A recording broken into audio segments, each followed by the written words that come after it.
អ្នកនេះចឹងដល់ដូចជាពីវីដេអូមុនខ្ញុំបានលេងជាមួយនឹង fruit gas ឬក៏ fruit Usman ថោមស្អុយចឹងខ្ញុំបានដូចជា farm mastery ខ្ញុំអ្នកនេះអញ្ចឹងវាដល់ level 225អញ្ចឹងដើម្បីប្រាយកាយបានគឺដល់ដល់ level 300អ្នកនេះបាទយើងអាចធ្វើការប្រាយកាយបានណាអញ្ចឹងនៅក្នុងវីដេអូនេះដែរខ្ញុំលេងនឹង farm ធ្វើម៉េចឲ្យបានរហូត mastery យើងហ្នឹងដល់ level 300ទៅខ្ញុំដូរ fruit ថ្មីអញ្ចឹងខ្ញុំលេ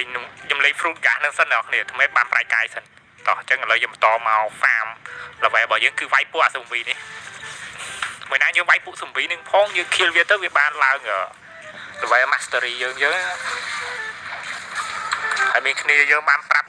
មានអារម្មណ៍វាវាយខ្ញុំឈឺខ្ញុំឈើលេងប៊ូដានេះបើលេងប៊ូដាដាក់មួយនឹងដាវដាក់ប្រឡែកខ្ញុំកាប់មេនឹងរៀងឈឺដែរអញ្ចឹងមិនទៅអន់អីតែព្រោះប៊ូដាខ្ញុំឥឡូវអត់មានផង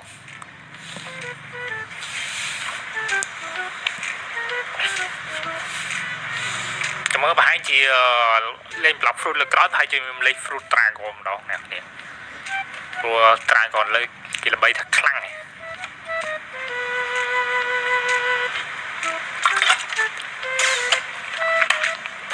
ហើយចាំមើលសិនអ្នកនេះដោយសារ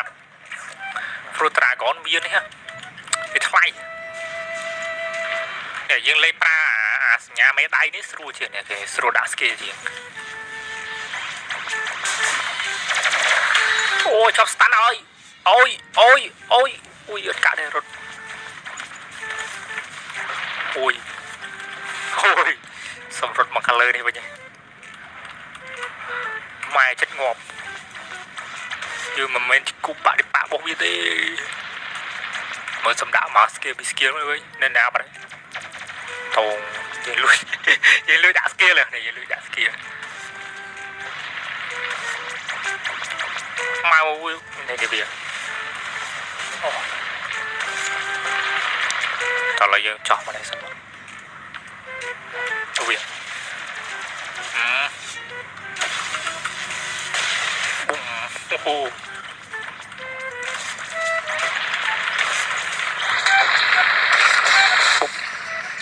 តោះចេះឥឡូវខ្ញុំសូមបញ្ចប់វីដេអូតំណែងអ្នកគ្នាឥឡូវយើងអរគុណច្រើនដល់អ្នកដែលលេងមួយយើងនេះដូចជា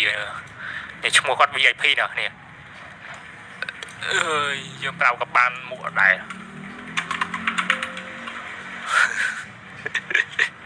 តោះចេញយើងសូមបញ្ចប់វីដេអូតំណែងអ្នកគ្នាអរគុណច្រើន